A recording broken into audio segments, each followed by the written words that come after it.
I've always loved night drives. There's something strangely calming about empty roads stretching into the dark, the hum of the tires against the asphalt, the way the world feels like it belongs only to you. That night was supposed to be no different. I had left my friend's place late, far later than I had planned, and decided to take the quieter back roads home to avoid the highway. It was one of those decisions you make without thinking, convenience, habit, nothing more. At least, that's what I thought at the time. The road outside Fresno was silent, swallowed by fields and occasional clusters of crooked trees. My headlights cut a narrow path through the night, illuminating little more than the faded lines on the asphalt and the glint of distant fence posts. The air felt heavy, and the silence inside my car pressed against my ears until I turned down the radio, leaving only the low purr of the engine. It wasn't long before I started to notice that something felt wrong. Not wrong in a dramatic way at first, but subtly, like a thread being pulled loose. The fields looked still, almost frozen, as though even the crickets and owls had decided to stay quiet. The air outside was foggy in places, low to the ground, curling like smoke. I told myself it was nothing, just the kind of unease anyone might feel driving alone in the dark. Then, about halfway down that stretch, I caught movement in the corner of my eye. I slowed instinctively, my hands tightening on the steering wheel. At first I thought it was just the shadow of a branch swaying or maybe a deer slipping between trees. But when I glanced to the side of the road, I saw something that didn't make sense. Two pale shapes, slender and impossibly tall, seemed to glide above the grass. For a moment I thought they were people, thin, awkwardly shaped people in white clothing, but the longer I looked, the less human they appeared. They didn't have arms, at least none that I could see, and their bodies were more like poles draped with fabric than flesh and bone. I slowed the car even more, almost to a crawl, my headlights cutting across the road ahead. And that's when I realized they weren't walking, they were sliding. Their movement was wrong, like marionettes suspended from invisible strings. Each step stretched too far, too smooth, without the bounce of muscles or the hesitation of weight. They glided silently, their long, white legs bending at odd angles as though joints weren't really a concern. I wanted to believe I was just tired, that my eyes were playing tricks on me after too many late nights. But the longer I stared, the harder it became to dismiss what I was seeing. My chest tightened as one of them turned, or seemed to. I couldn't see ahead, not in any way that made sense, but its body rotated slightly in my direction, as if it knew I was there. The air inside the car suddenly felt colder, and I could hear my own heartbeat drumming in my ears. I whispered to myself, "Keep driving, just keep driving." But I didn't. I don't know why. I suppose curiosity outweighed fear, if only for a moment. I pulled the car over to the side of the road, engine still running, headlights still burning through the mist. My hand hovered near the door handle. The rational part of me screamed that this was insane, that no good could come from getting closer to those things, and yet I couldn't look away. The two figures crossed the road a few yards ahead of me, their legs lifting unnaturally high, their movements impossibly fluid. I noticed then that they left no sound, no rustle of grass, no crunch of gravel. The world seemed to hold its breath as they passed, and I realized my own lungs were doing the same. Then, without warning, one of them stopped. It stood in the middle of the road, its impossibly long legs rooted to the cracked asphalt. The other continued gliding forward, disappearing into the fog until I could no longer see it. But the one that remained, it turned again. Slowly, deliberately, it shifted toward my car. I froze, my hands trembling on the wheel. My headlights caught its pale form fully now, and I could see just how strange it truly was. Its legs seemed to rise endlessly, tapering to nothing at the top. There was no torso, no arms, no face. Just white, cloth-like limbs stretching into the dark sky. And then it began to move again toward me. The first step was slow, almost deliberate. The second was quicker, as though it had made up its mind. My breath caught in my throat, and every instinct in my body screamed at me to leave. My foot slammed against the gas pedal before my brain had even finished the thought.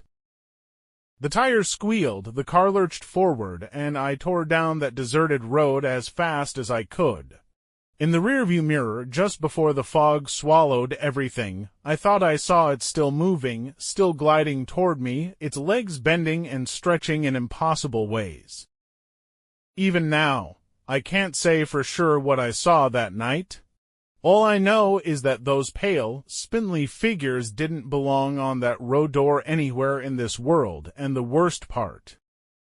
Something in the way it turned, in the way it knew I was there, made me feel like it hadn't been the first time it had seen me. I couldn't sleep that night, even with all the lights on, even with the television running on mute just to fill the silence. My mind kept replaying that brief, surreal moment on the road.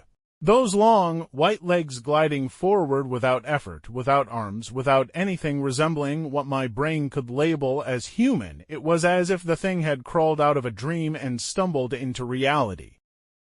The next morning, I told myself it had been a trick of the eyes. Maybe fog had warped a tree branch. Maybe I was exhausted and hallucinating.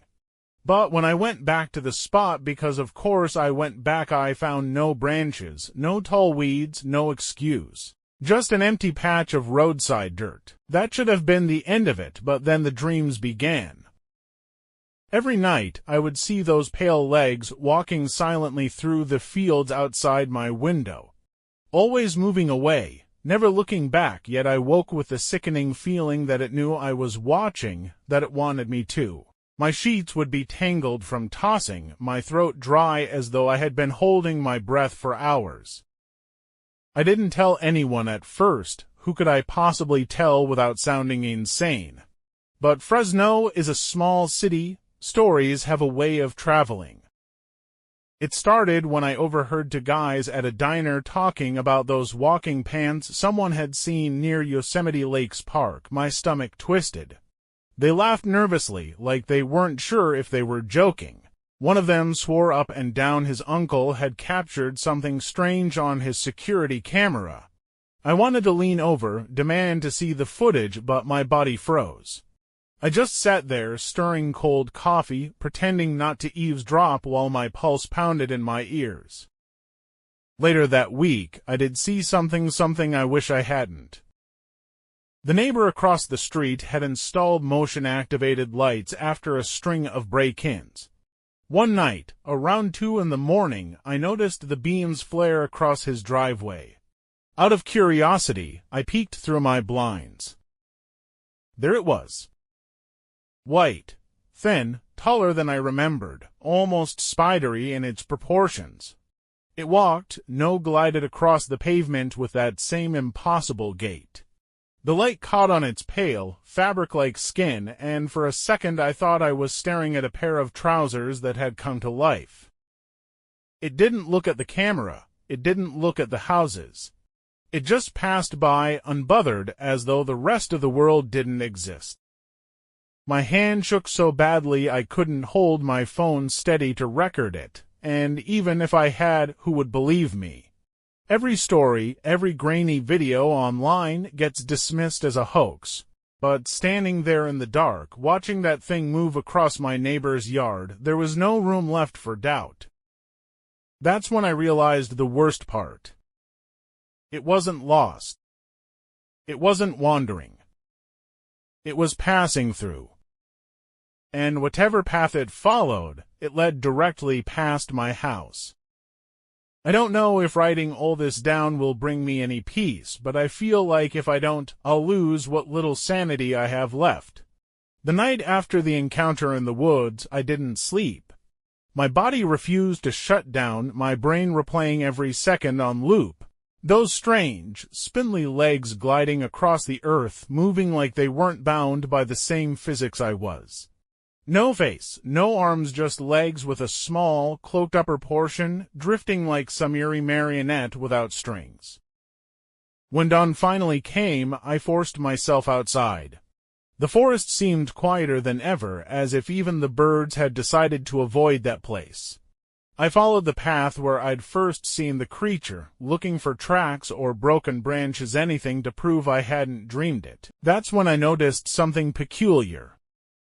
The ground was soft from recent rain, yet there were no footprints, none. It was as though those impossibly long legs hadn't touched the earth at all.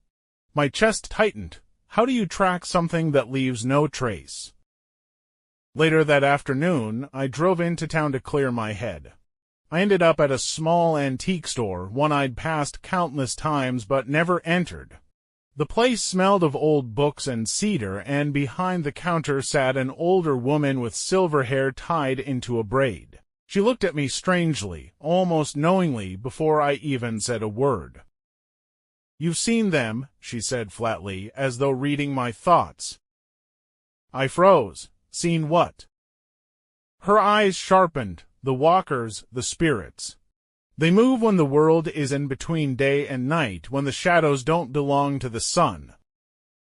A chill ran down my arms. I hadn't told anyone. I hadn't even decided if I believed myself yet. "What are they?" I asked. She leaned closer, lowering her voice. "Guardians, or maybe warnings. They've been part of these lands longer than you or me. People used to tell stories of tall beings with long legs that came in pairs, moving silently through the forests. They weren't evil, but if you crossed them, if you tried to chase them, strange things would happen. Cattle disappearing, people vanishing, rivers running dry overnight. It was their way of saying, 'Leave us be.'" I left the shop shaken. Her words had unlocked something inside me, a memory of the way the creature had stopped, turned slightly, as if it knew I was watching. It hadn't chased me, it hadn't attacked, it had simply glided past, almost inviting me to follow, and I had. That night, the dreams began. I'd wake up drenched in sweat, images of white, skeletal figures surrounding my bed. Their legs stretched impossibly high, bending at unnatural angles. They didn't speak, but I felt words pressed into my mind. "Come walk with us." I tried everything to block them out, covered my mirrors, left the lights on, even moved my bed into the living room. Nothing worked. The dreams followed, relentless. And then one evening, while sitting outside with a cup of coffee, I saw them again. Two of them, this time moving at the edge of the tree line. Their pale forms seemed to glow faintly, like moonlight-made flesh. Against all reason, I felt drawn to them. I set down the cup and walked toward the woods, my legs trembling with each step. The creatures didn't run. They simply turned and began gliding deeper into the forest, and I followed like a moth to flame. We moved for what felt like hours, though time seemed to dissolve around them. The further I went, the quieter the world became. No wind, no crickets. No sound at all but the faint swish of their steps through the grass. Finally, we reached a small clearing, and they stopped. For the first time, one of them turned fully toward me. There was no face, but in that blankness I felt a strange pull, a mixture of terror and serenity. My knees gave out, and I collapsed to the ground. The figure bent slightly, lowering itself until its strange body loomed just above me. I thought it might finally reveal itself, or worse, take me with it. Instead, I felt a sudden rush of warmth spread through my chest, like 1,000 voices humming in unison, a message clearer than any words. "Do not fear us, fear those who follow." And just like that, they were gone. Not faded, not walked away gone. The clearing was empty. The air filled with sound again, and the world felt heavier somehow, more ordinary, but I knew ordinary was gone for me. Since that night, I've been waiting, watching. Sometimes I still see them at the edge of the trees, just beyond reach. Other times I catch their shapes in my dreams, guiding me toward places I don't recognize. I don't know what those who follow means, but the warning haunts me. Maybe they aren't monsters at all. Maybe they're messengers, trying to prepare us for something worse. And maybe, just maybe, the reason they don't leave footprints, is because they're not walking through our world anymore. But I know this, the Fresno night crawler is real. And once you've seen it, your life is never the same. If you've ever experienced something strange, something that defies explanation, share your story in the comments. Have you seen the night crawler or encountered something even more unsettling? If this gave you chills, hit that like button and subscribe for more mysteries. Together, we're getting closer to the truth. What's your story?